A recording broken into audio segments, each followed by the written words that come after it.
Good morning, everyone. Welcome to the Virginia City Council Chambers. This is a regularly scheduled Committee of the Whole meeting. I'll call this meeting to order. Today's date is Tuesday, September 21st, 2021. And we have items on the agenda. Hopefully we'll get through as efficiently as we can. We have appearances, we have finance, building and grounds, and other items of concern. So we'll turn this portion of our committee whole meeting over to our city administrator, Britt C. Bennis. Britt? Thank you. The first item on the agenda is Mike Jarek from Jarek and Associates regarding contract renewal. Mr. Jarek, please come forward. There's a mic there. If you put on the light, turns green. And we're ready to go. Welcome. Thank you. I am Mike Jarek, Jarek and Associates, the lobbyist for City of Virginia. I'd like to thank you guys all for the invite to last night's opening ribbon cutting of the arena. It's spectacular. After years of playing hockey and 10 years of coaching hockey, I have not ever been to a place, especially in a small community, that is like that. This is, it's a game changer.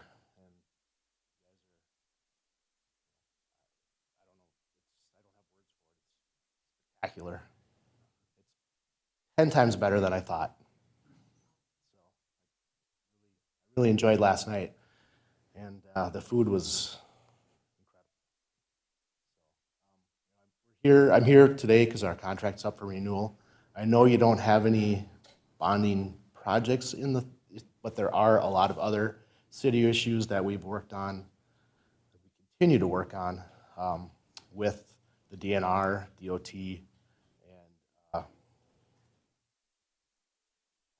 administration. So continue to talk to Britt and the mayor on a regular basis. So I don't know if anybody has any questions for me. I'll reserve my comments to the end. We'll start with the City Council. Councilor Johnson. I really want to thank you for the improved communication over the last year. I really appreciate that. That has, with us specifically, that's been one of the things. I know I was really hard on you guys last year about when the renewal. So I do understand the importance of having a lobbyist, and I do think that as we move forward with our public safety center and some of the other things that, again, for now, I think that a one-year renewal would be prudent, and appreciate you coming up and visiting with us today. And thank you for the kind words about the building. Thank you, Councilor Johnson. Any other councilor? Okay, I would just like to say, from a personal perspective, representing the city down to the legislature, the elected body has given me, the authority to go down and do what we can to try and lobby on behalf of the city. And trying to do so independently as a representative of the city has been extremely difficult to get in to speak to certain legislators and staff personnel in a variety of areas, particularly the DNR, the MPCA, the bonding committee, the tax committee, the appropriations committee. All those things are very difficult, and try to navigate and gravitate through the chambers there and through each individual part of the state capitol was very difficult. When we hired on with the Jarek and Associates, I think you took the bull by the horns and you just led me around like a little calf all the way around, and introduced me to all these legislators I didn't have access to. You know each one of these legislators. You lobby for the city on behalf of our city. You don't lobby for any other city, which is unusual.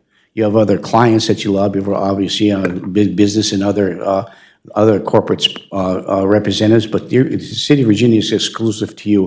And I think that's probably one of the reasons why we picked you in the first place. Because when you have one lobbyist group lobbying for 15 different cities, it kind of intermingles and sometimes conflicts with one another. In your case, that wasn't the case. And so I think since we've had you with us, you have delivered. We brought us to fruition. You helped out and worked hard with our Iron Ridge delegation and worked with other legislators, Democrats and Republicans down at the Capitol that were not too amenable to that kind of bonding money or that kind of money for a public safety building, but giving me the opportunity to come with you down to the legislature and talk to each one of these individual legislators or their staff person, or listen and testify at committee, or just shake their hand at the end of the committee, was very helpful. And I think those relationships are very, very important. And for you to be able to cultivate those relationships to help promote what we do here as a city, I think, as Councilor Johnson indicated, and I hope the rest of the council agrees, that it is prudent for us to seek your assistance and your guidance and your representation for another year as we try to really move forward with another huge economic development project,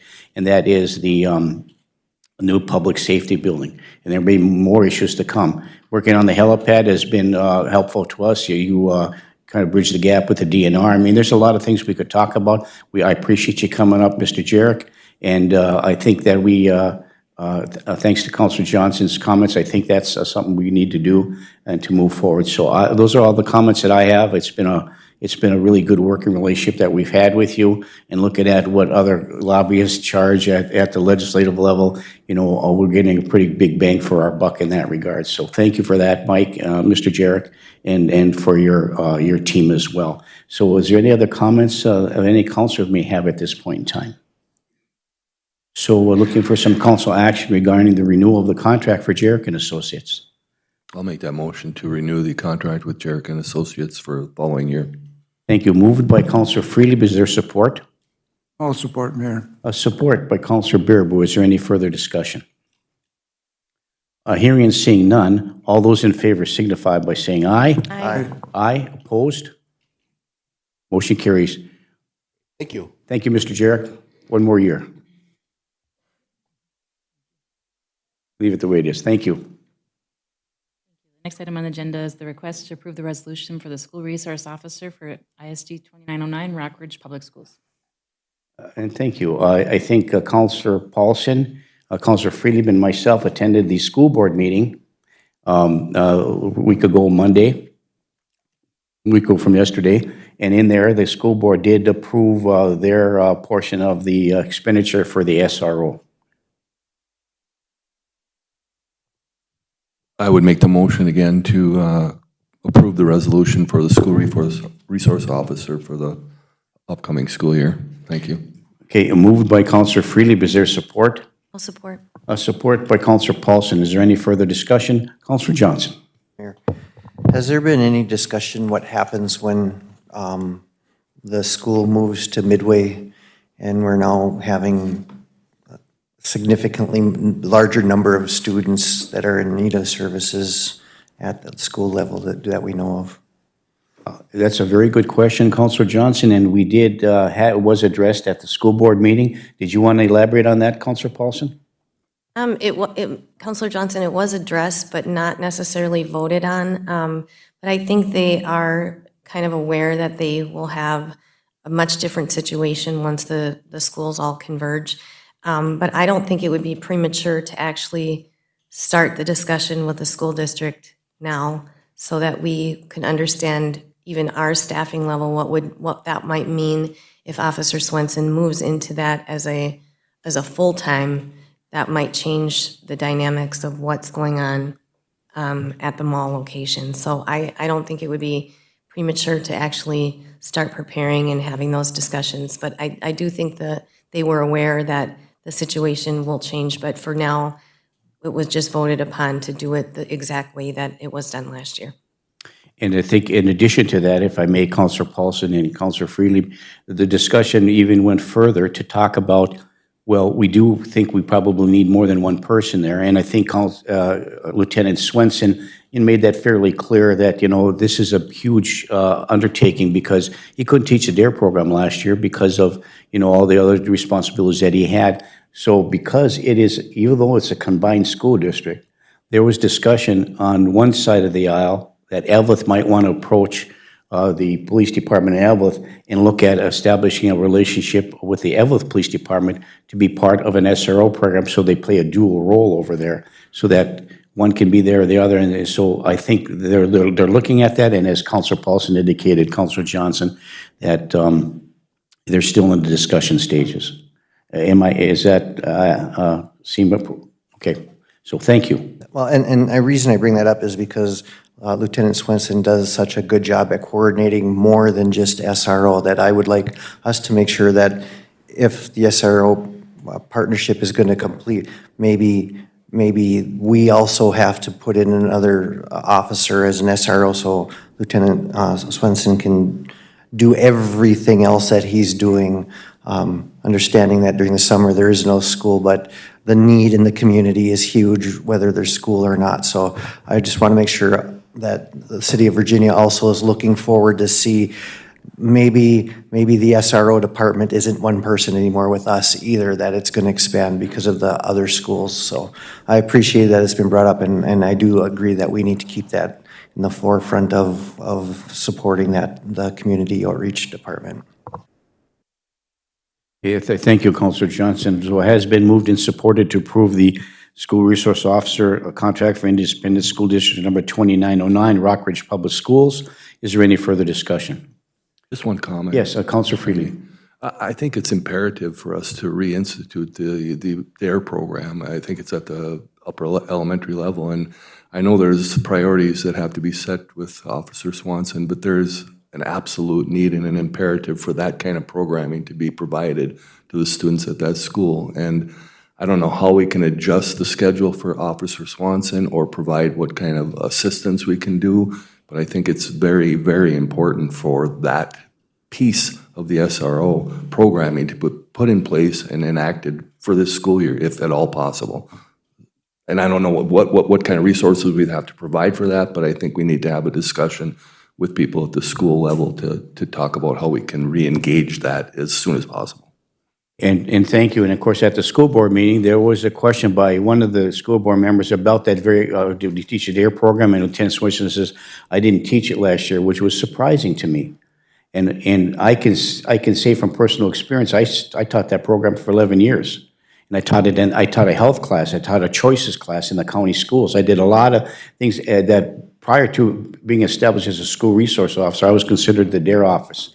And so when people in the community or other people think, well, DARE, that was back in 1974 by Los Angeles Police Department, yada, yada, yada. Well, that's evolved considerably over time from a drug abuse resistance education, which DARE stood for then, to define, assess, respond, and evaluate program now, which is a choices plan, making good choices, doing certain things, you lose parts of your freedom, and it's not just a collaborative, you're teaching a 50-minute class, it's a collaborative where you're in the schools, not just the 5th grade, which is the primary place, but you're in the K through 4 too, you're visiting the school throughout the year, and according to the school board members, the teachers are, according to Noel Schmidt, the superintendent, that the teachers think that's a real value to have that. So really that DARE program, I think, is important.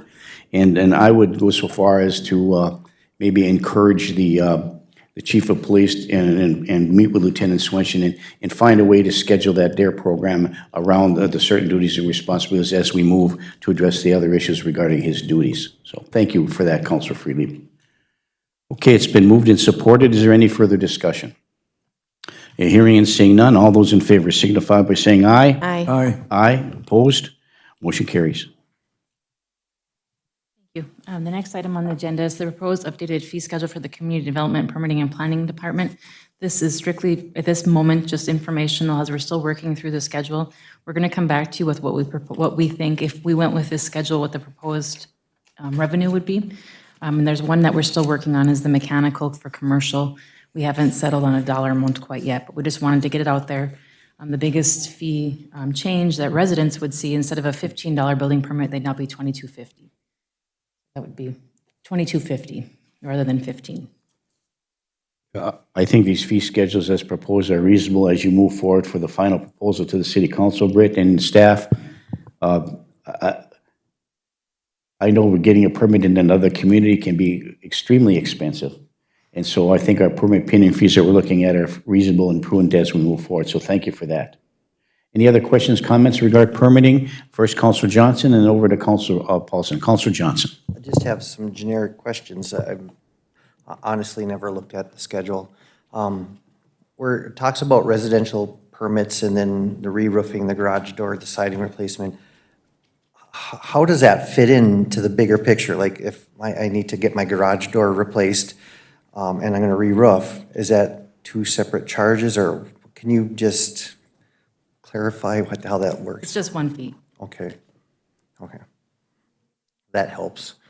And then my other concern as you're looking at this is how many projects are under $500 that need to be charged that? I mean, that just seems a lot. If you're doing a $100 project and I have to pay a 23% fee on it, that would be one of my concerns. That's, I think there's a lot of $10,000 projects that somehow they're able to say that it's under $500, right? yeah. Yeah. Very true. So those were just looking at it for the first time as information, those are Yeah, just a we couple just wanted to things. digest it a little bit, and we'll come back Yep. and talk a little more. about Perfect, it. thank you. Thank you. Thank you, Counselor Johnson. Counselor Paulson. Thank you, Mayor. In looking at this, it's hard to review because of the print. It'd be much easier on a spreadsheet, so you could actually get into that. So if we could get that by Excel, that would be great. I've got a lot of questions. Re-inspection fees, like I don't even know what the definitions to a lot of these are. And in my opinion, some of these are a little bit heavy. When you're talking about $35 per hour, what consists of outside normal hours? Was it the Planning and Zoning Committee that worked on this, that put this forward? Or is this based on other communities where this information was gathered? The current fee schedule comes from what we're currently charging now from the 1988 building fee schedule. So those are current Current, yep, base fees right now? right now. And are those currently being charged? Because If we I have never to see ever- a revenue side. Right, and we're going to get that for you guys. We're going to come back to you with all that Okay. information. Yep. And so are you proposing to keep this fee schedule, or is there proposed language to change it and increase it? Correct. Both, correct. Okay. Correct. So this is going to be a much lengthier conversation. We don't anticipate this going into effect until January 1 because we think it's going to take that much time for all of us to talk Yeah. this through. And I don't know if we could coordinate a meeting with the Planning and Yes. Zoning Committee, because I guess I'd want to maybe dig a little deeper on what they've done in past practice. One thing I do want to address is the fencing permits and the way that we structure our fencing permits, which is required to get a survey. And a lot of our properties are already surveyed, they have pegs, but when people have come to me and they've gone to our department, they're told that they need a survey, and maybe not necessarily that our department has gone in to see if they already have a survey on the books. Maybe people don't know they need to ask that question. But in that regard, like we did with the parking monitor, how we got that new handheld, it's got GPS coordinates. I'm wondering if there's something that the city could buy or purchase for the department so that, I'm sure, since this is from the 80s, surveys were done. Even if Benchmark comes in and does surveys, they're all done GPS. I'm pretty sure. I'm not positive, but I'm pretty sure. I think I haven't had one done in a while. But because that fee to get that permit is around $800, that really precludes neighbors to go ahead and invest in their properties or do privacy fences for daycares, for people with dogs, that type of thing. So I would like to maybe dig into that fencing issue and then look into why, or if there's any available digital appliance that we can purchase to assist our current city staff, now that we have Stephanie in place and our building official and Christina in place, that then we could actually maybe take over some of that, wouldn't say responsibility, but because Benchmark, they were out, if you called in the spring, they were out till August.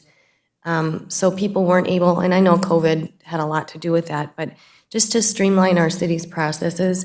And then, is it possible, one last comment, is it possible to see what other communities kind of in our area, what their ordinances say with these types of fees? And I don't mean to make the staff do a lot of work, but just to have a comparison, like maybe a community the size of Hibbing, and then Just some of that, the $35 per hour, like what is the off time? Like maybe get a little bit more detailed into what the definitions of that actually is. Thank you. Thank you, Councilor Paulson. And one quick add-on, if I could, tack on to with respect to the survey itself. I called planning and permitting, and at the time it was Bill Hennis, and I didn't know where my pegs were in the front because they had plowed and other things, and of course the pegs are still on my property, but there was some rocks that were on the parallel when they plowed the road, and apparently the rock that I had was on, the rocks I had were actually on, and so when they plowed the road to move the rocks, couldn't find my front peg because they were in so far. So they were kind enough to come up to take a look where my front pegs were because I was going to put a big addition on the back of my garage. And you have to have the survey, which I had was done by Northern Lights at the time. And so, but they were way far out, like you said, a couple, 3 months before they could get there, and I wanted to start. Well, they came up and they couldn't find my pegs. They had, I don't know, some kind of a, I don't know if it's a magnet, one of those magnets that's looking for gold or whatever, but they couldn't find my peg. And so I didn't build the addition because I couldn't recognize the survey. So, looking to have Northern Lights come up because they can't just give it to me. They have to come up and locate it. And so that was an issue. So that investigation or staff looking into that device might be very helpful. So thank you for that. Anybody else? Councilor Beyondich. you. And I would agree with that. I've been approached a few times by people who want to put up fences, but they will not do it because the survey costs so much. Looking in their yard, I did find the pegs for them. So I think it's worth letting our public know that if they are able to get that done without the extra cost would be beneficial to keeping their dogs in their yard and their children. So thank you for bringing that up. Okay, thank you, Councilor Beyondich. Okay. Anything else? Any more comments regarding this? Thank you, Britt. Thank you.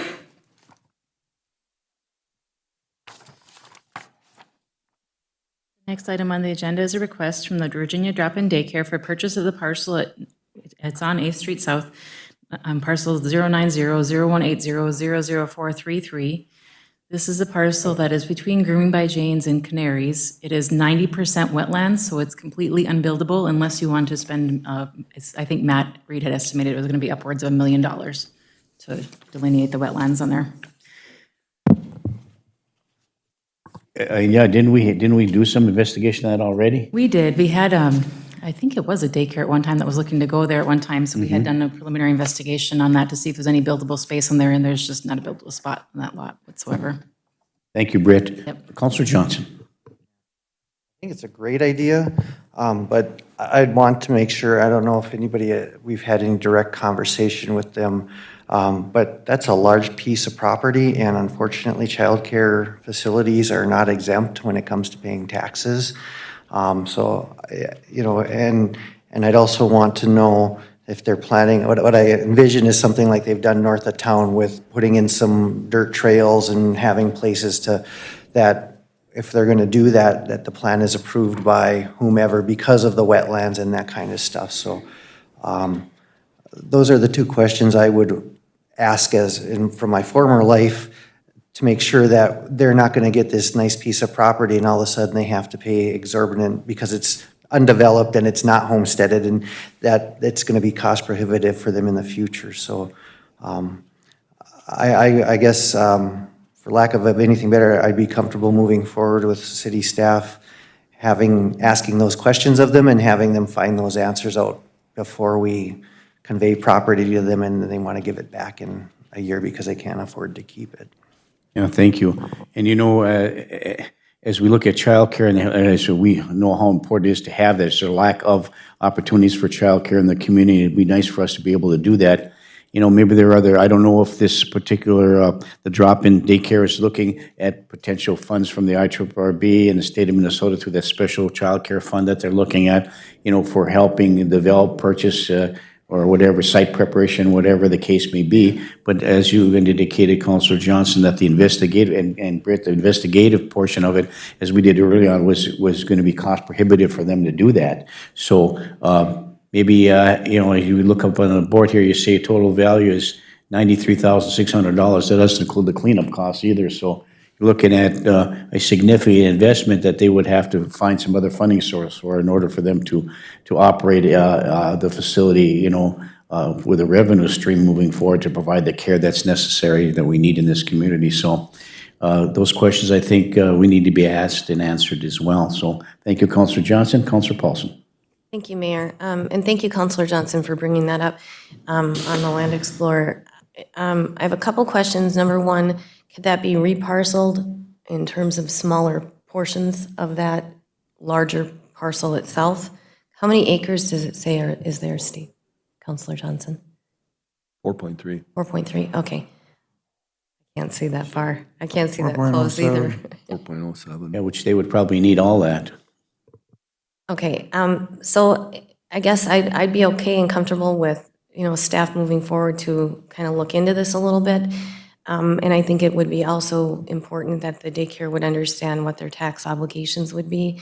But I do have another concern, and that's the children crossing 8th Street in that busy, it's really not controlled very well, even at that stop sign area. If they were to walk down to the stop sign to cross over, I'm not sure that there's a crosswalk there. And then with the other stop sign going in a different direction, even traffic patterns get confused in that regard. So I have a little bit of a concern with safety, and since it is a wetlands, I'm assuming they'd have enough people to watch the children and make sure. But if it is swampy, would there be any type of risk or danger to children falling into something or getting hurt? And those, I guess I just have those questions. I'm not opposed to looking into this, but just the overall safety factor of young children, I think is at the forefront of my concern. Thank you.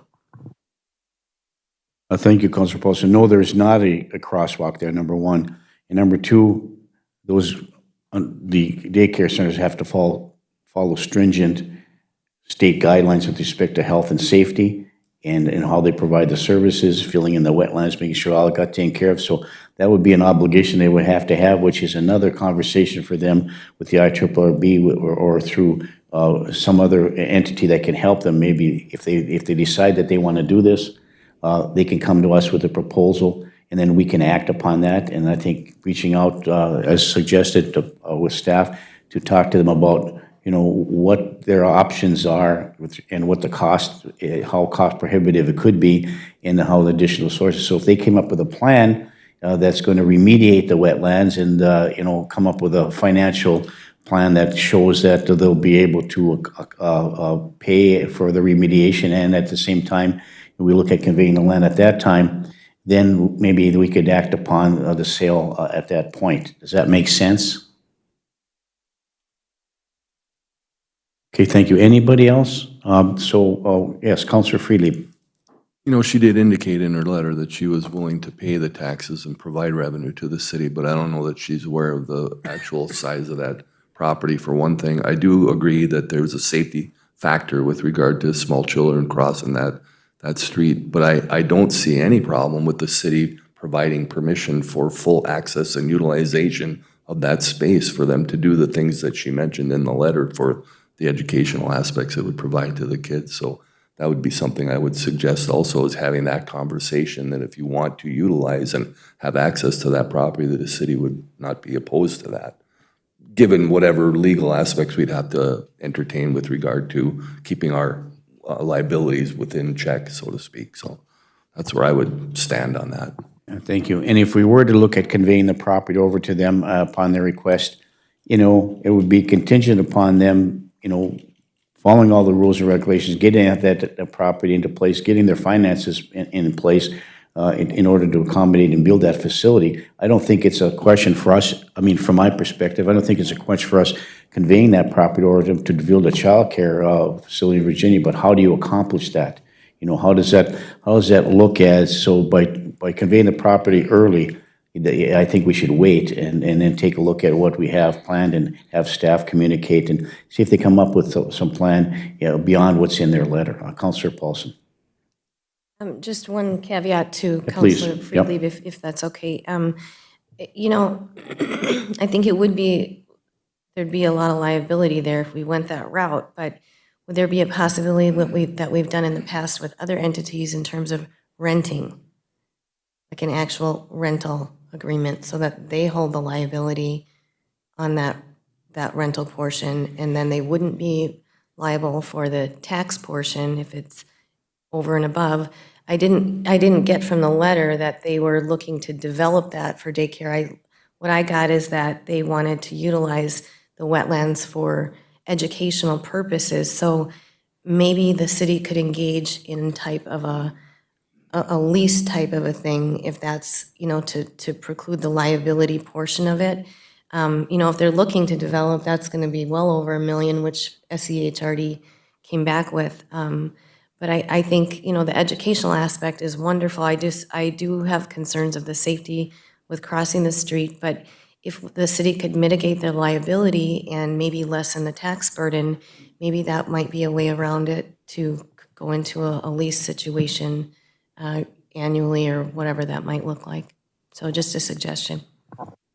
So if that's the case, and they want to put some trails in there, we have to dig. And we have to dig. If you find something wrong, we have to remediate, correct? It's really only wetlands. We know it's That's it? wetlands. Just only It's wetlands? It's wetlands, yep. It's always been wetlands. It's historic wetlands. That's the issue, is it's marsh and it's cattails and it's swampy and it's wetlands. So it would be like having the Like moss forest that they have Yeah. down by Cotton area there, where, Exactly. the bog, where, you're sensitive to the environment and you maintain, the integrity of the plant's life there. That's, you're not going to significantly interfere with that or any, right? So wildlife, okay, so thank you very much. Okay. Councilor Johnson. I will move that we direct staff to work with the childcare owners to get a more specific idea of what they need and how we can best support them in providing those educational opportunities. Thank you. Moved by Councilor Johnson. Is there support? Support, Mayor. Support by Councilor Bearable. Further discussion? Councilor Bearable. Yeah, the only thing that, Steve brought up a good point. If we were to sell that to them, the value of that property is way overvalued for 93. Is that the value was 93,000 I saw up there? Yeah. That's crazy for a piece of wetlands that you can't develop without spending millions of dollars. That needs to be looked at. If we own that property, we need to go back to the assessing department of St. Louis County and get that reduced if they were to look at purchasing that, because that's crazy value for that piece of property.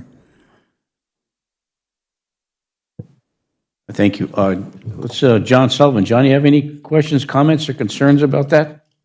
I did talk to Britt a little bit about this project, and she was the one that let me know, her and Matt both let me know about the wetlands and all that stuff. I guess that aside from the taxes and the valuation, my concern would be if we do a big street project, look at the frontage they would have on there. If they own that assessment would, that's a lot of frontage. That's what I'm thinking about. And I don't know, Charlie, maybe you remember off your head what we've got for future street on anything over there, but. That one's not on it. We just did that not too many years ago, Okay. that whole stretch in there. Actually, we didn't do it. St. Louis County did it because St. Louis County it was part of the old Highway 103 that they owned, and then, but we now own that because we took it over after they repaired it and did the work on that. So we own it now. They turned it over to us. So it is ours right now. So if we did work, yeah, that's a huge, huge assessment per running foot on that, even if we did an overlay. Right, and you never know, overlay, or we have a, water or sewer break or whatever, and then you gotta go in and fix that. When you do that, that's when you kind of fix things, and, it can add up. That would be my concern. But I guess I don't have any issue from a planning standpoint of these guys utilizing this. I would have issues if they wanted to try to fill wetlands and develop it. That, to me, I don't think that's what they want to do. And I don't think they would get approval to fill the wetlands anyway. But if they just want to do trails and do all that stuff, that would be fine. But just, that's a lot of frontage there in case there was a street project. That was my only point, so thank you. As an example, John, we Thank did. you. Go ahead. As an example, John, we did have a big water break there, two winters ago, I believe. It got all blocked off and had to be repaired in the middle of the winter. Then they fixed it in the spring, put the new blacktop in, and that was after we owned it. So that was a lot of water there. I mean, how you froze there over a bunch of the winter until they repaired it and got that ice out of there. Okay. So getting back to, the schedule says the purchase of the property for whatever use they're going to purchase it for. But the suggestion by Councilor Paulson, the lease option, to talk about that would alleviate any issues with respect to any assessments. So if they were going to purchase a property and later on decide they wanted to build something there, they would, they'd own it, so they'd have to figure it out what they want to do. But by leasing it for their purposes based on what's in their letter makes more sense. That's suggested by Councilor Paulson. So the motion is on the floor to have staff work with them. It's been moved and supported. Is there any further discussion? Hearing and seeing none, all those in favor signify by saying aye. Aye. Aye, opposed? Motion carries. Thank you. Next item on the agenda is the review the sponsorship agreement with Lakehead Contractors for the naming rights on the scoreboard in the Iron Trail Toyota Arena. So moved. Moved by Councilor Johnson. Is there support? Support by Councilor Freelieb. Is there any further discussion? Hearing and seeing none, all those in favor signify by saying aye. Aye. Aye. Aye. Do we need 5 votes? We do have 5 votes, okay. All those in favor, opposed? Motion carries, thank you. The next item on the agenda is we have been requesting Wold to set up some public safety building tour dates, and in your packet, they had suggested 2 dates. Ed? The dates they proposed are Thursday, September 30th, and Thursday, October 14th. I'm available any time, any one of those Thursdays, so thank you.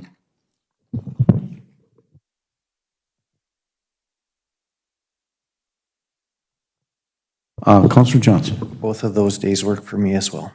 Thank you.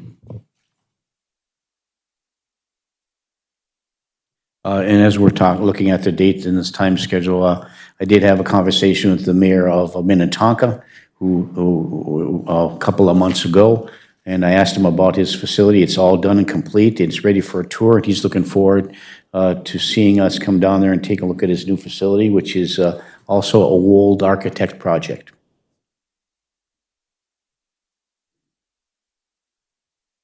Councilor Paulson, we're discussing the public safety tour dates. And I guess my thought on that is I just want to make sure that department heads are available on those dates. I know we got an email from Chief Lewis saying that he was unavailable for either one of those, and I think it's imperative that we have representation from our police chief, deputy police, and fire chief and deputy fire chief. yeah, I agree.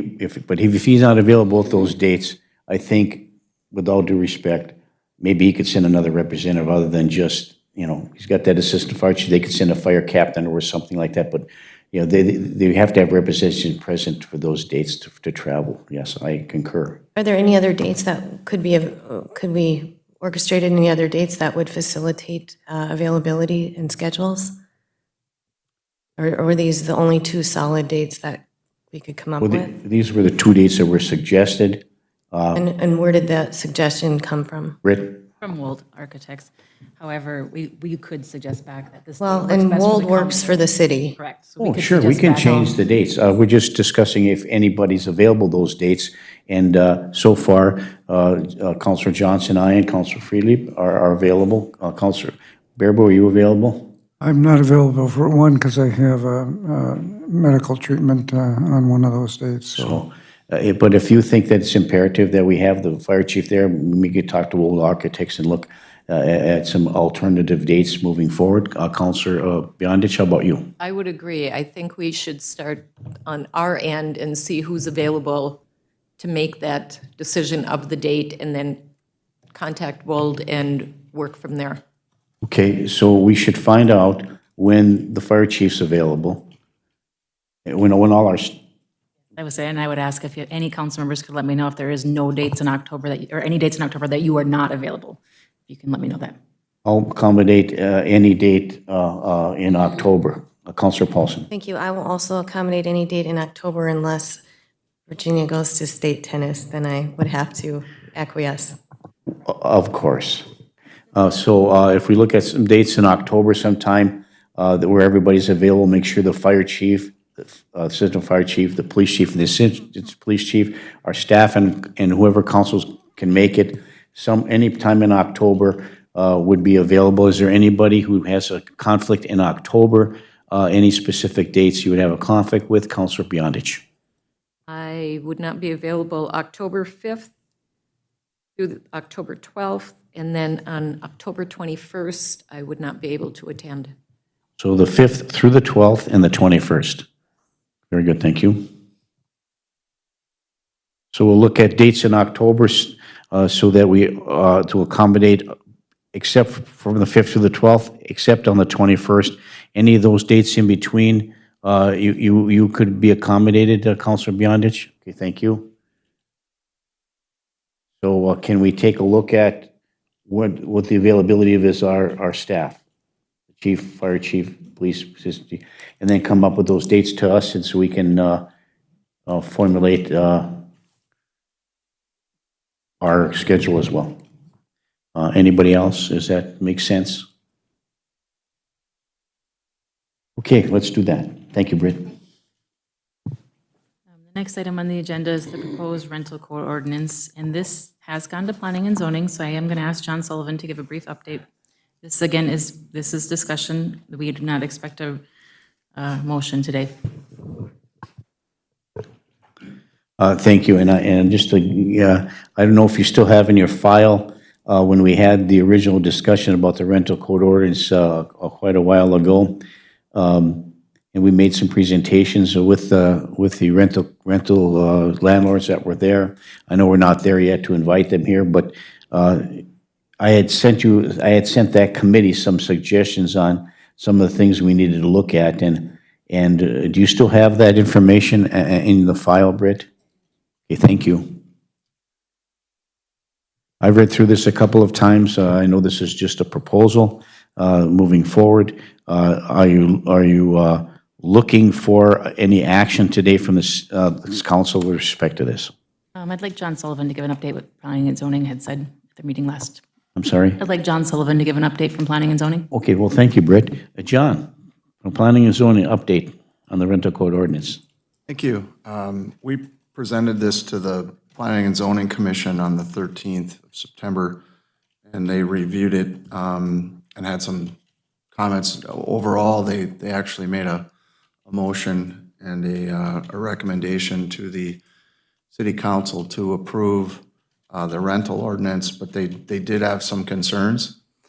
One of their concerns was they weren't overly wild about the phasing part of it over a 3-year period, but I did let them know that was more due to staffing concerns than anything else, and they said, well, that's up to the city then to decide how they can implement this. That was just, they'd rather, if we adopt it, just have it, citywide. That was one concern they had. The other concern they had was that they were worried, is this going to impact affordability, or are we going to lose, lower income rental properties due to this ordinance? They didn't say that was going to happen. They just weren't sure if it could be the law of unintended consequences, if you will. They just weren't sure. Other than that, they still were unanimous in recommending that the city council approve the ordinance, and if the council had any needed changes or edits or anything like that, they they understood that. So that was from the planning commission.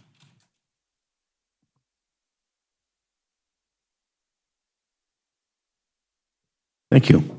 Counselor Paulson. Thank you, Mayor. Thank you, John, for that update. My concern is that the planning, well, it's not my concern, but I think the planning and zoning, I think this is a real heavy, it's too heavy in terms of control from the city's perspective.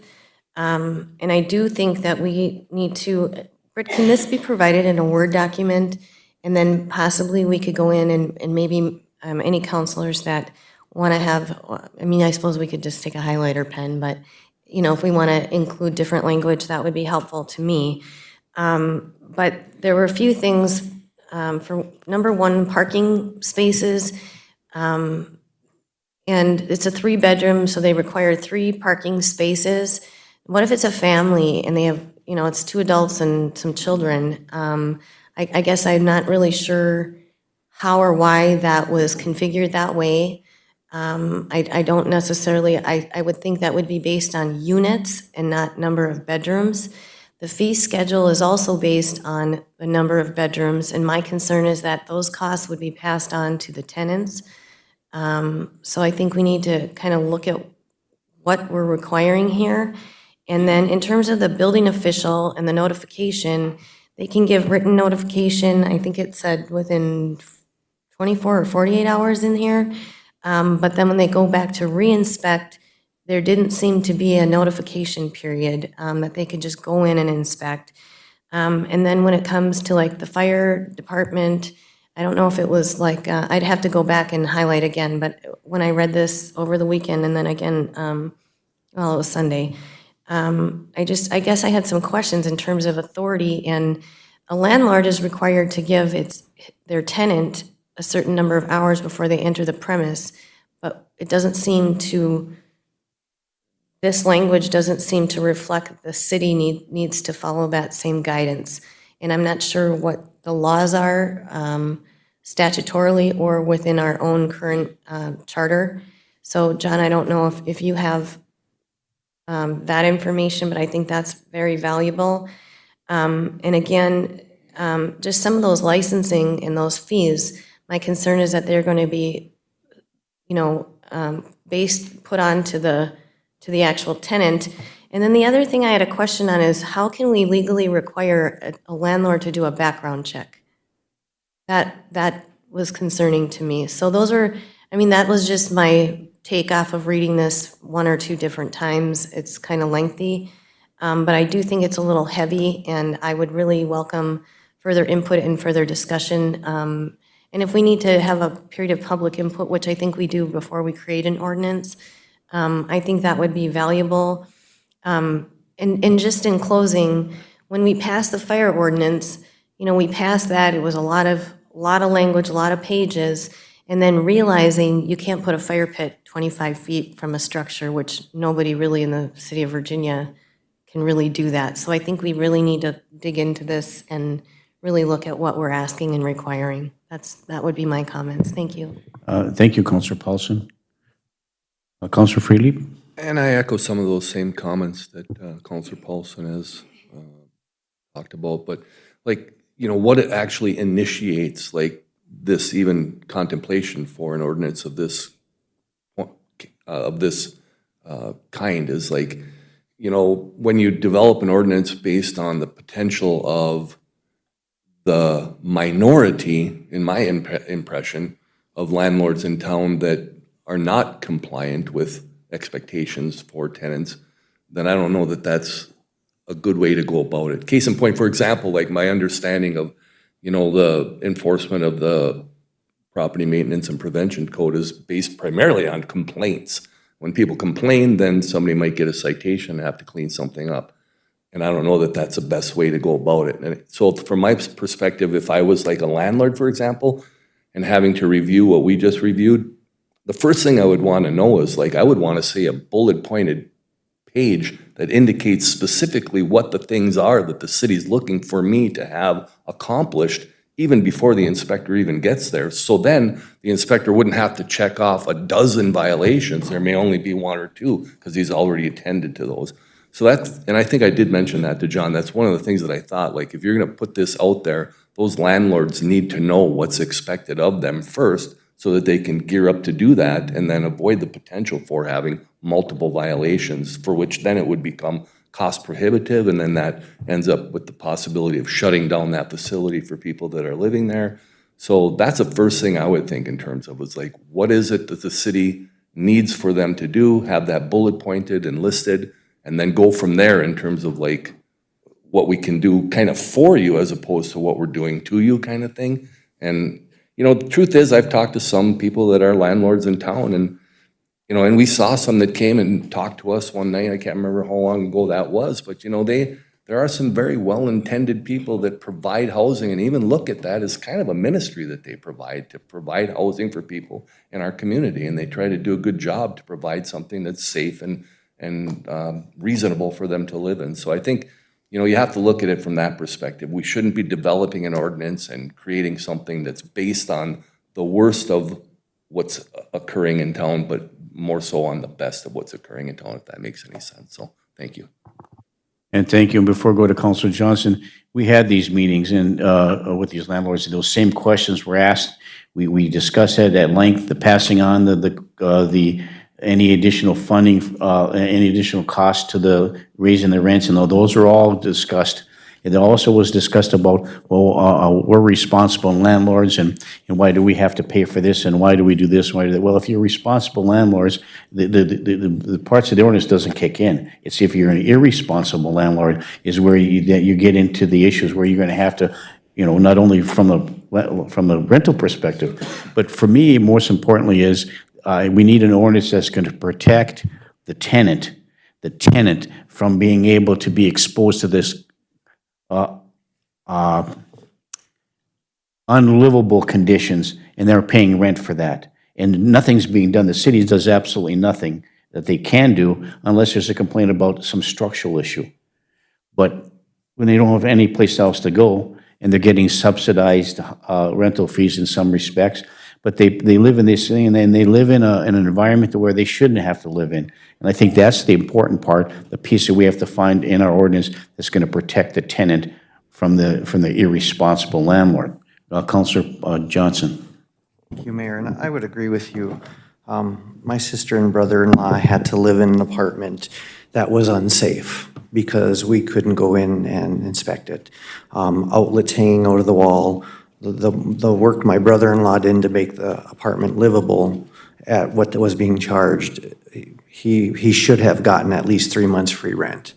The rental agreement that either you sign or you're homeless is, we're going to charge you $75 to clean your stove, or we're going to charge you $75 to look at your stove and tell you it's not clean and not clean it anyway.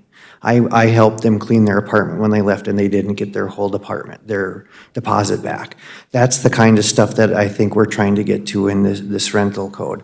You're right, Councilor Friedley. There are a lot of good landlords out there who this will mean, it'll mean an extra couple $100 every 3 years. If you're doing it right, this is not going to, there should be no reason that you raise your rent for the inspection fee once every 3 years.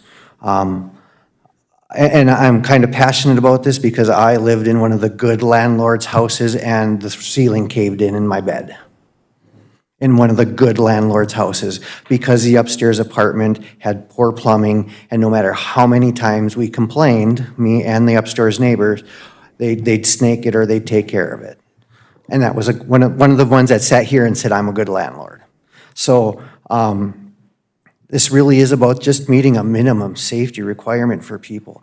And a lot of the folks that are renting in town, if they can't rent, they're homeless. This isn't about choosing the nicest apartment. It's about choosing a place to get out of the cold in the wintertime. And hopefully everything else works.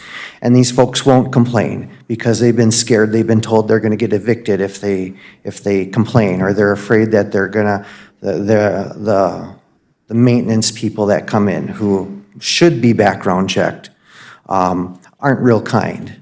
and they do a crap job and they put duct tape over something, oh, you're fixed for the winter. That's the kind of stuff that I'm hoping this rental code fixes. Because it's a matter of life and death for some folks. And what a lot of landlords like to do, and I will speak very frankly about this, is tell them, well, we're gonna evict you if you don't. Well, they're not gonna evict. Evict is a legal process. It takes a long time to happen. Is that not correct, Mr. Lawyer? But they throw these words at tenants who don't know better. So now they're afraid they're gonna get an eviction. And once you have an eviction, God knows you'll never get an apartment anywhere else because you've got the eviction. Well, that's different than being kicked out because your kids are too loud or your dog barks or whatever. So that's some of the stuff I'd like to see put into our ordinance. I skimmed it, I didn't read it. I would like a paper copy to be able to mark up. That we help define in our rental code the difference between a legal eviction and your landlord telling you you have to leave. Like, that's really important for people to understand. Because if you get kicked out, a lot of people that I've worked with have said, yeah, I've been evicted. And we've asked, can you show me that court document? And they have no idea what we're talking about. And that's huge. Once somebody thinks they've been evicted, they feel they can't find it. So they have to settle for the hole in the roof and the broken windows and the space heaters instead of central heat. Those are the kinds of things that we're hoping to prevent. So I really appreciated that we started working on this.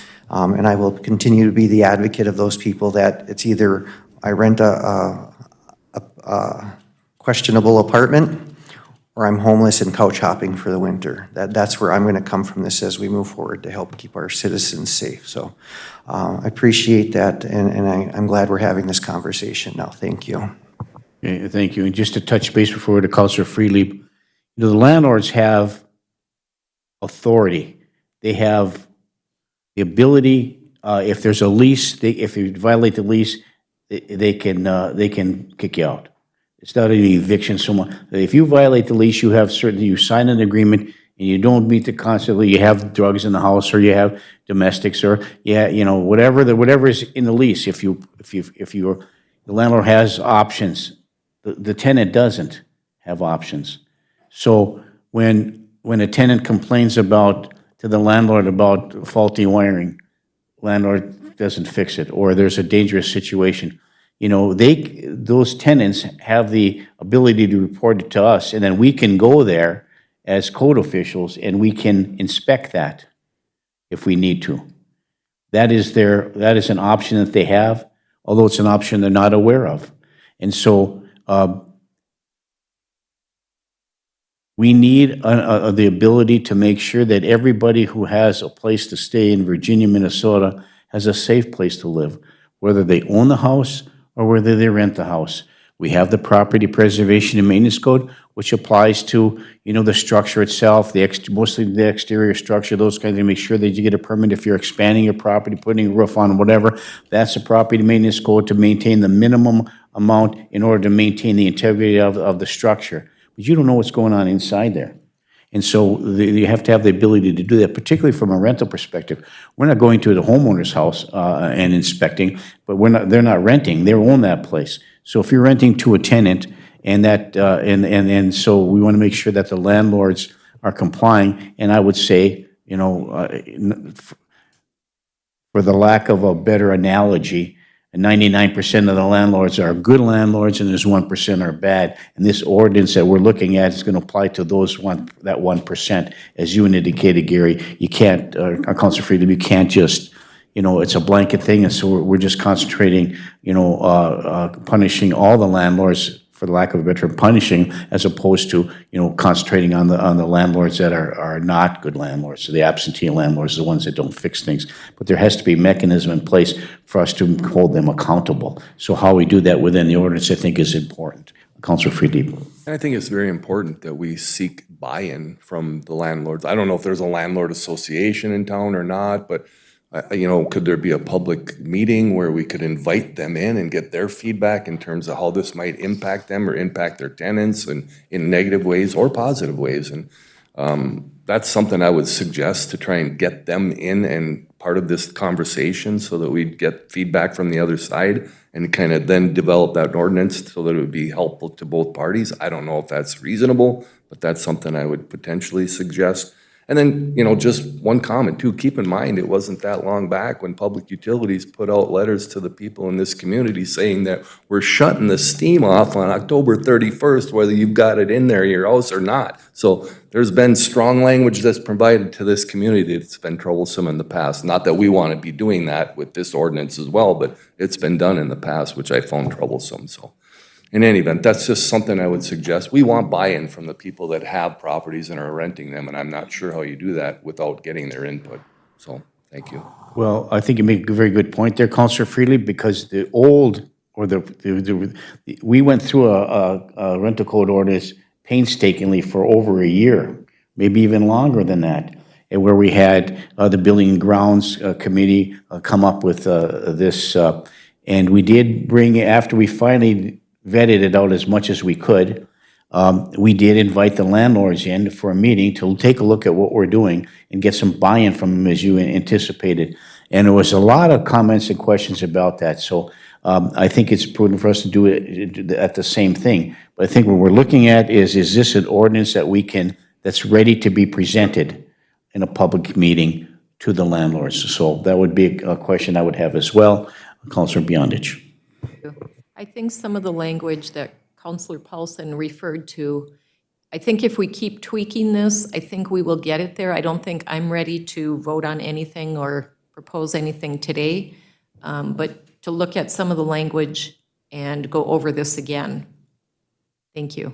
So, thank you. So maybe if I may, if it's prudent for us to look at the ordinance, take another look at it, tweak it a little bit as to what we think is would be a prudent, and at that time, once we're comfortable, then have a public hearing or have public meetings with the landlord association, or invite all the landlords who want to come, and then we can vet it out again like we did before. Councilor Bearable. Yeah, I have some current concerns also. I do have a written copy because I'm supposedly liaison to planning and zoning that I don't go to very much because they do a good job. But we've got some things we have no control over in this community either. And one of the things is all these state-sponsored group homes that are coming into Virginia.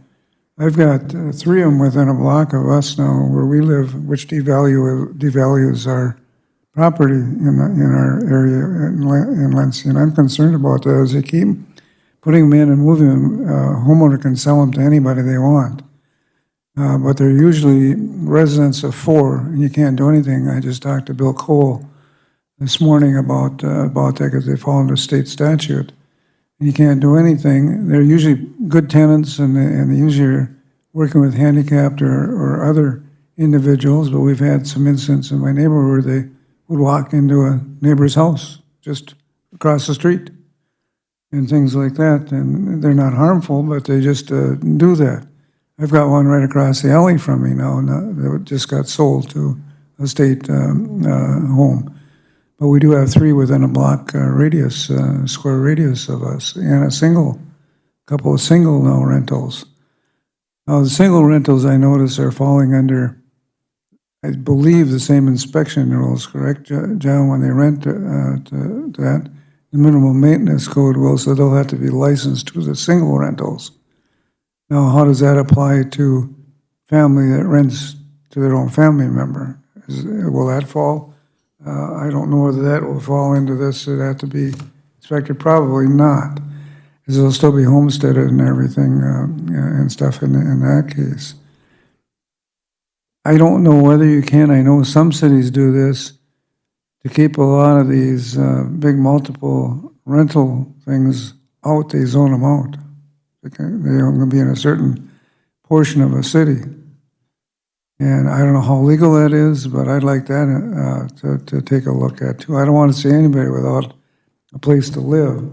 But if you can legally do that, if you can zone them, because they're continuing to move further into the good neighborhood. Well, I shouldn't say good neighborhoods, but the neighborhoods where they are, and some of those are devaluating the ability to sell your property at a price if you decide to move, especially the older adults that leave it up to their children that aren't here in the area. They just sell it when they can sell it to anybody.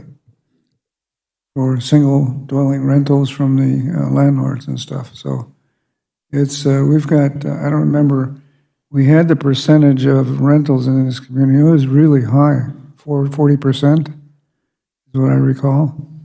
That's a high percentage of rentals in a community. That's very high. So I don't know whether we can do anything about some of that. You know, the other thing is we got to take some of the language, change it. It's not under the engineering department anymore because we don't have one. Some of that stuff needs to be changed. We need to look at it a little bit harder. I did read it. I don't object to the homes that the state has because they're usually four-person homes.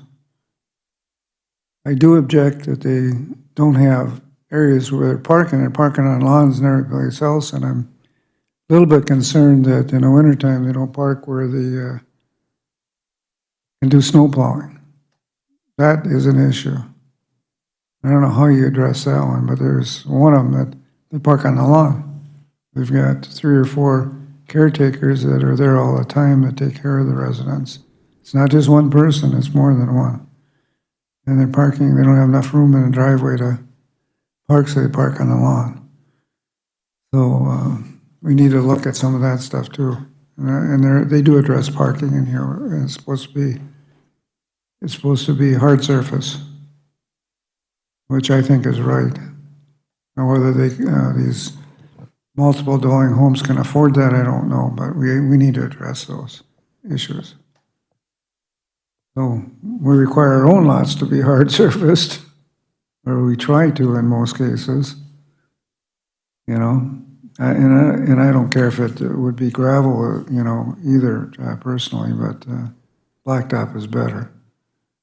So we need to look at this. I do have a hard copy because I got it in my mailbox. And if it's different, I'll take a new copy. Okay, thank you, Councilor Baraboo. Okay, we all have questions. We have the copy of the proposed ordinance. It's been moved through planning and zoning. John explained that to Mr. Sullivan. And so we have it before us today. We have some questions.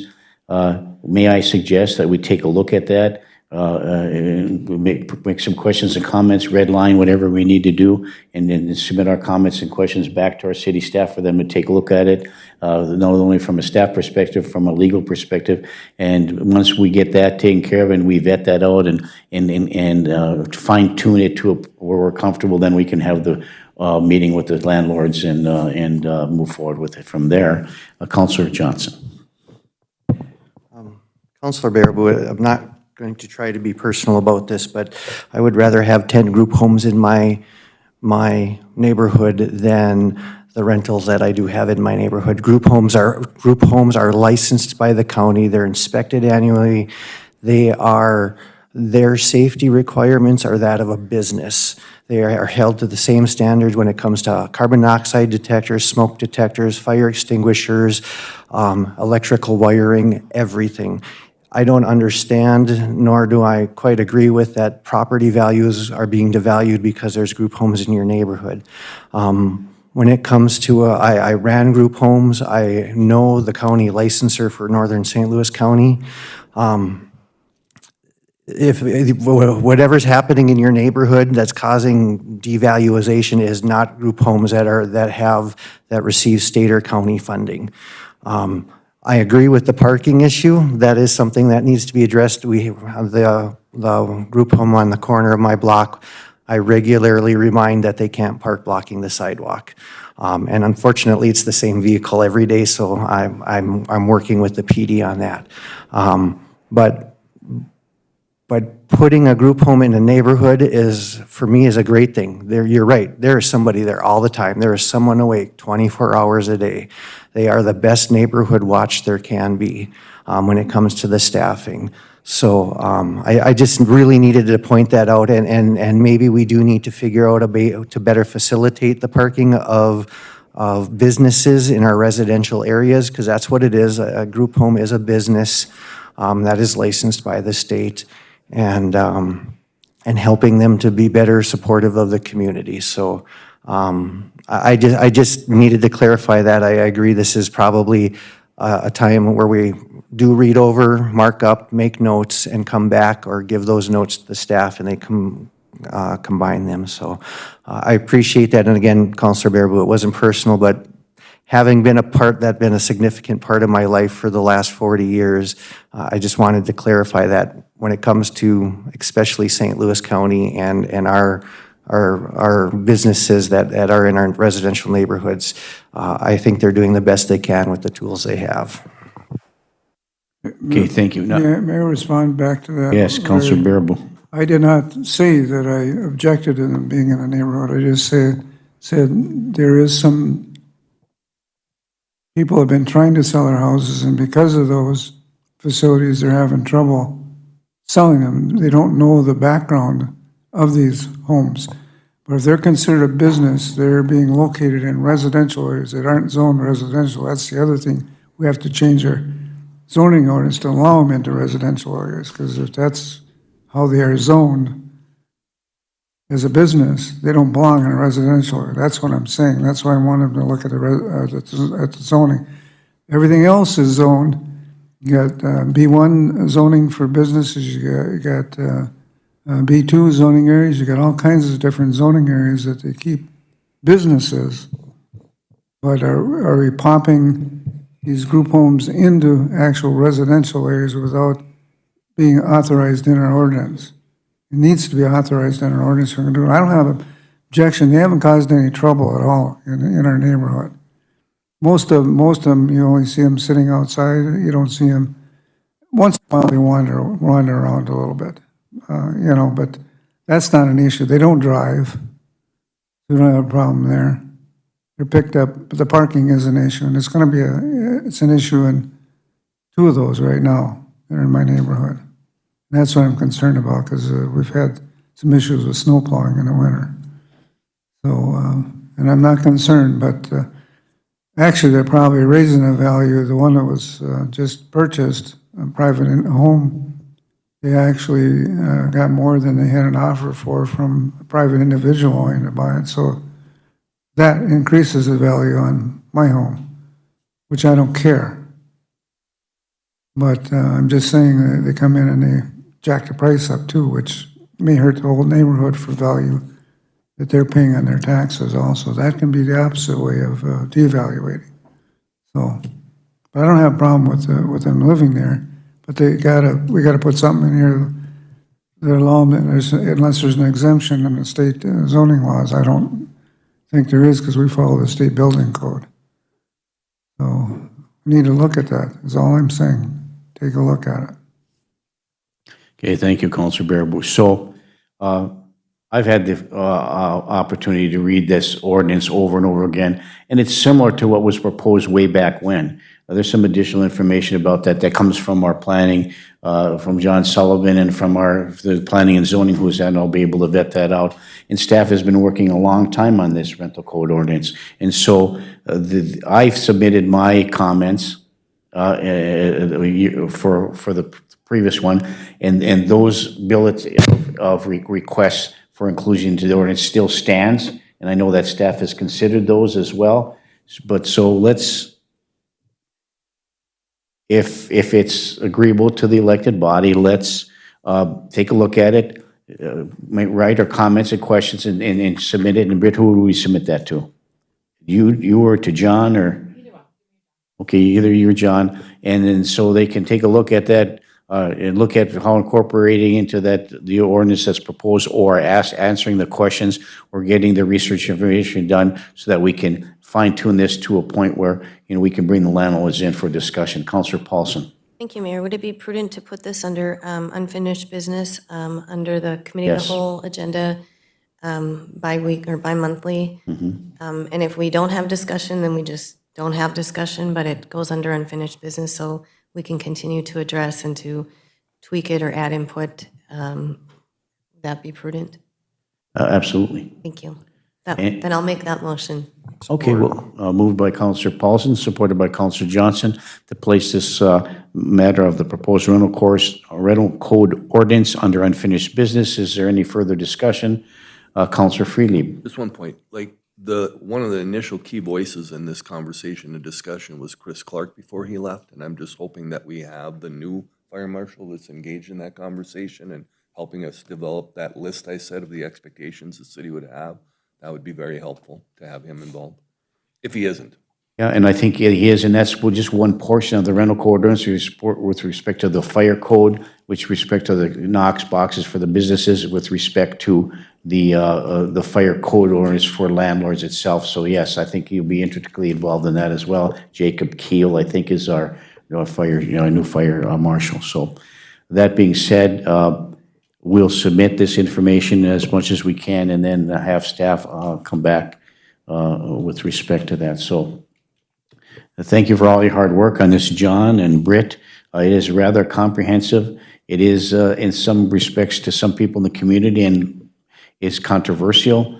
But I think when we looked at it there are communities this size or larger all over that have a rental code ordinance has been very helpful in trying to address not only safety for the tenants, but also compliance by the landlords for not only the property preservation and maintenance code from the exterior, but anything that has to be done on the interior basis where the tenant isn't punished as a result of their reporting. So this helps alleviate part of that as we continue to inspect to prevent something from happening instead of reacting to something that's happened. So thank you. Anything else on the council? Yeah, it's been moved and supported. Is there any further discussion?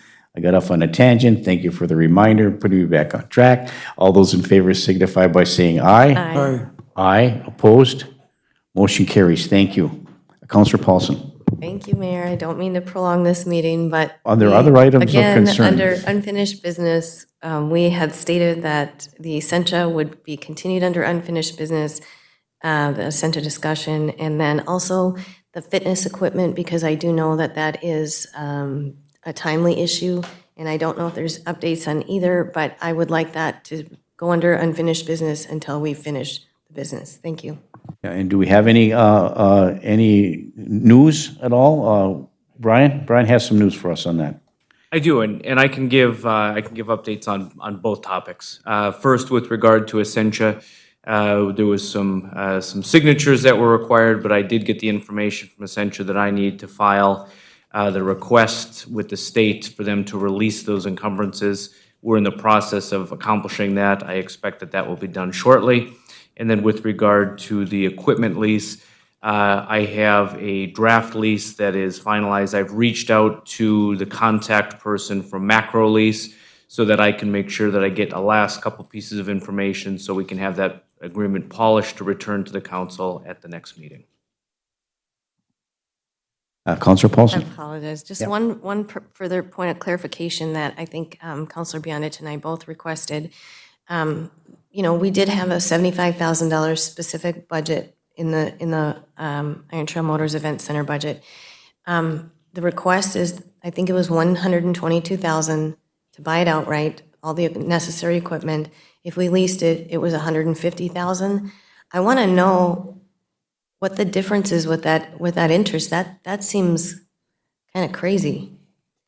So I guess I need to understand why. Is it in the maintenance part of the contract? I mean, my husband and I were going over this, and he's like, that's unrealistic for 5 years. Mayor, if I Mr. Lindsay?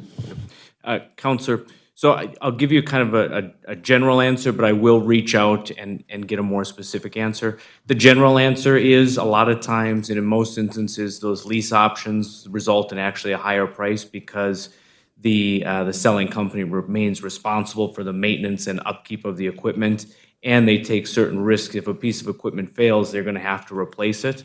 And so a lot of times there's a premium built in to cover that risk. But I will reach out and make sure that that's what's happening here and confirm that for you. And I will address in the document they gave us, we have a warranty that covers the majority of that. And I think some was 3-year, some, it depends on, it was a motor, it might have been up to 7 years.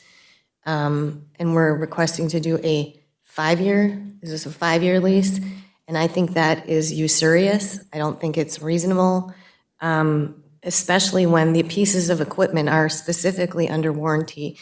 So I really would like to understand, and you know what, they didn't, we've got a list. Basically, we got a list. And then, and I want to get this as fast as possible because the teams are going to need this and the community's counting on this.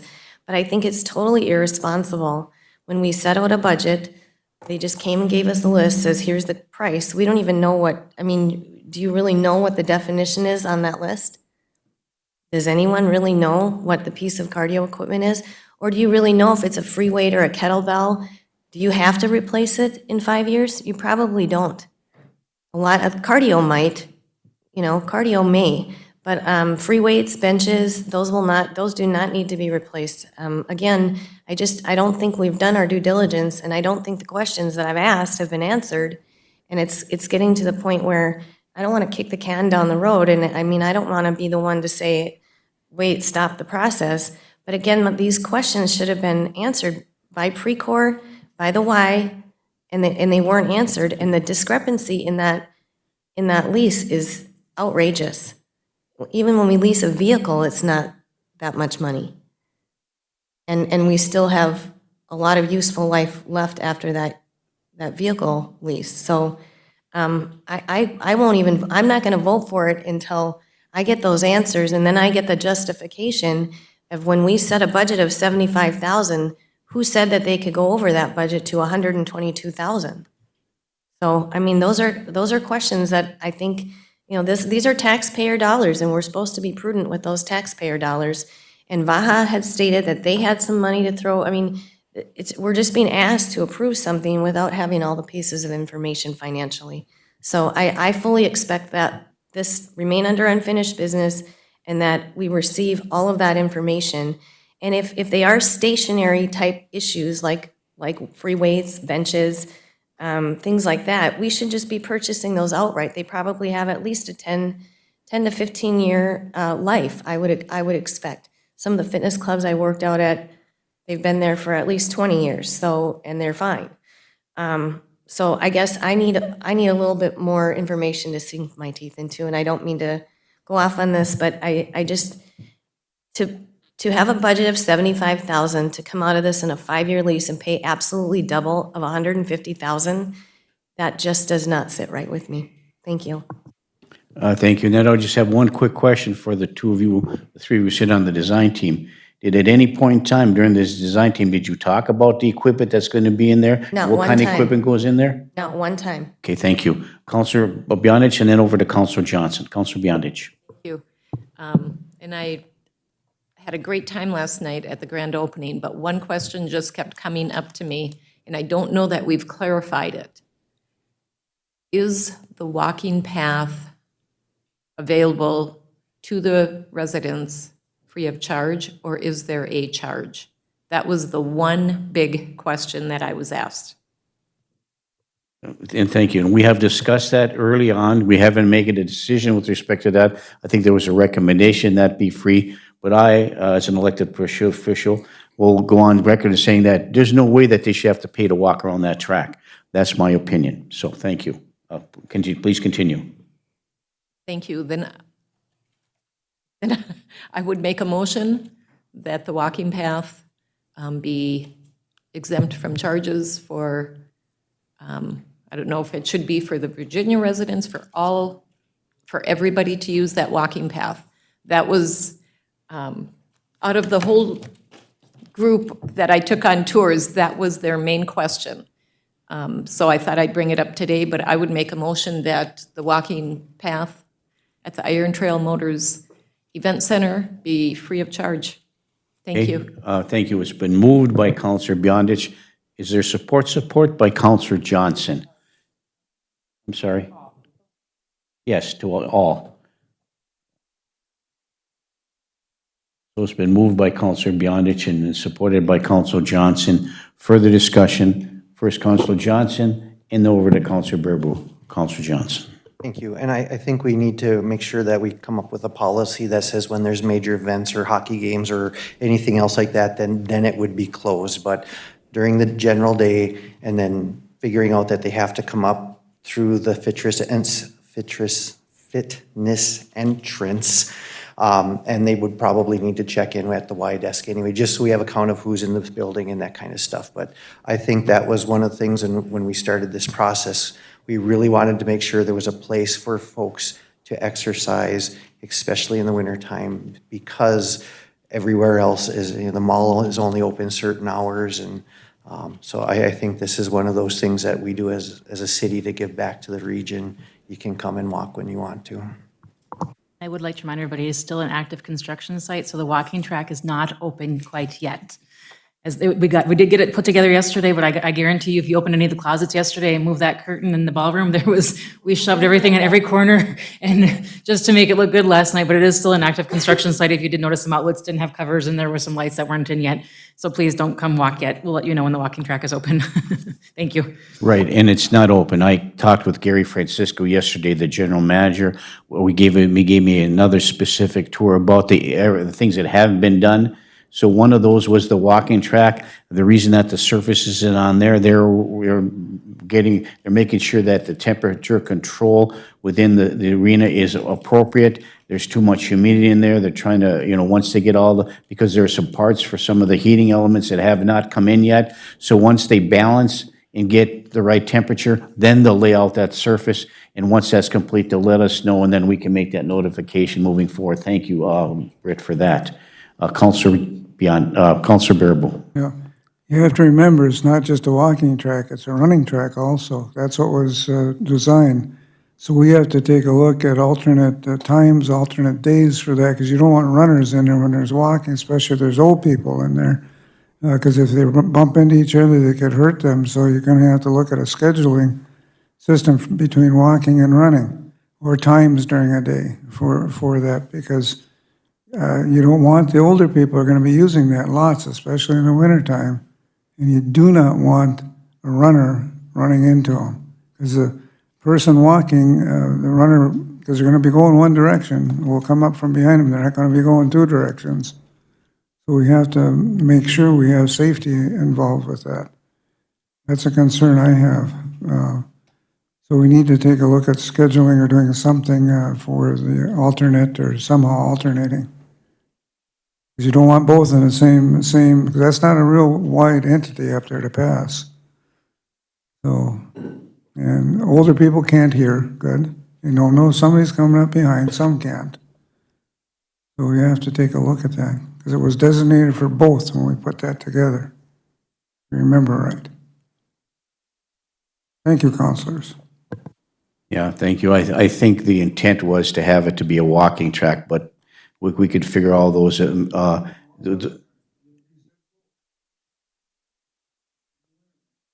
I understand that. What I said was it was originally designed for a walking track. That's what it was originally designed for in the discussion. If we're going to have a running track, that's fine. We let staff work all that out. That'll be fine. Once the running track or the walking track or the whatever you want to call it is ready for operation, we'll make sure we make that notification, take the prudent steps which do so moving forward. But there is a motion on the floor to make this free to the public, exempt from any charges with respect to that. So it has been moved and supported. Is there any further discussion? Hearing and seeing none, all those in favor signify by saying aye. Aye. Aye. Opposed? Motion carries. Thank you. And was there anything else as far as that goes? We're working on the contract for the pre-course stuff, getting that information coming forward. So I think we voted on that. So any other items to come before the council today? Councilor Johnson? Thank you, Mayor. I would like to ask some questions about our recreation assistants. Right now, we have 3 that are currently working, and they worked their tails off the last 4 days. As more recreational assistants apply and become available, is it necessary that all of those come to us each time, or is there a way we can say we need them? Is there a different process so that we can get them hired and working immediately, knowing full well that they're basically on-call part-time people that they're only gonna work, like, it would've been nice to have another 6 people wandering around that building yesterday. I will toot Britt's horn. She was there at 6 o'clock yesterday morning installing toilet paper and soap and paper towel. The staff that were working all weekend long. And like Britt said, we did a good job of hiding stuff yesterday. There were only a few doorways unlocked because of that. But I would like to know if there's a way that if someone applies and we can get them on without having to wait the 2 weeks to get is there a better process, at least for now, where we can do a temporary hire until full approval or something so that we can get the help we need in that building? Because as anybody who was in there last night, this is more than just a bigger miners. This is a brand-new facility that is probably 10 times what the responsibilities at the miners were, and I want to make sure that our full-time staff have the support they need from the part-time casual recreation assistants. Is there something we can do differently, or is it, Brian? These are city employees, correct? So, okay. They are. I would recommend, just out of caution, at the present, that we just follow our normal course. And I know that it's inconvenient, but in matters of employment, we've got to be a little extra careful. I'll do a little bit of further investigation to see if there's something alternative that we can do or a different plan. But as of right now, I think the status quo is probably advisable. Then I would request that we just get some applications to leave there. Some of the part-time people from the other businesses that we're asking about part-time employment with the city as well. And that's kind of what, this is a good thing. We can work with other schedules and it's, next week, I don't know that we have a whole lot planned, so there might not be a whole lot going on other than cleaning and moving and adjusting. But as we get through this, there's going to be nights, evenings, weekends, couple 4, 5, 8 hours, and then maybe nothing for the next week. So, but a shout out to those 4 recreation staff that did work this week. The lead is amazing, and then the 3 staff she had working under her did an amazing job. Thank you. Yeah, thank you, Councilor Johnson. Okay, is there any other items of concern that come before the council before we adjourn? Councilor Paulson. Yes, Mayor, if I may just address that. We approved up to 10, didn't we not? Approved up to 10. So currently, how many are on staff now that have been vetted and? Have 3 recreation assistants that have started, 3 more that are going to be starting soon, so 6 total, 1 lead. Okay, 2 leads, 10 rec assistants. Okay, and then how many applications do we currently have on file? Because I know, Megan, just so I you know know, a she few got of some them. more. Yeah. So I'm we just wondering. We have a stack, we just haven't had a chance. They've all been contacted that we couldn't do it this week, obviously, because this week was a little too crazy. But we'll be contacting them next week. So I just want to make you a little more comfortable that I thought that there were more in the pipeline, and we authorized up to 10. And if we need to go more, then we could come before. Yep, once we know their schedules, I know 2 of the ones that are coming on next week have very limited school schedules due to sports in schools, but are super willing to work weekends, which is great. We do need weekend help too, so we might need to talk to you guys about coming in with weekday help. Yep, Just to balance the schedules a little bit more. But they're great, their enthusiasm's there, and we appreciate So then that. you'll just let us know if we need to take any action step regarding Absolutely, additional. absolutely. And we're still taking applications if anybody knows that, please let us know. Thank you, Brett. Yep. And the key is to make sure that they don't go above the shifts that are required under the contract. So thank you. So thank you for all that, everybody. Is there anything else that anybody would like to bring up before we adjourn the committee of the whole meeting this morning? John, you have anything else you'd like to add? If I had $1 for every person last night that told me the food was amazing, I'd have a lot of dollars. Well, I got to say, I figure I'm going to start at one station and move my way up all the way around. I just stayed at one station. And I visited the other ones, but I couldn't eat anymore. So thank you for that, John. Anybody else have anything? Britt, anything more? Brian, anything else from the attorney's office? Pam, any announcements to make?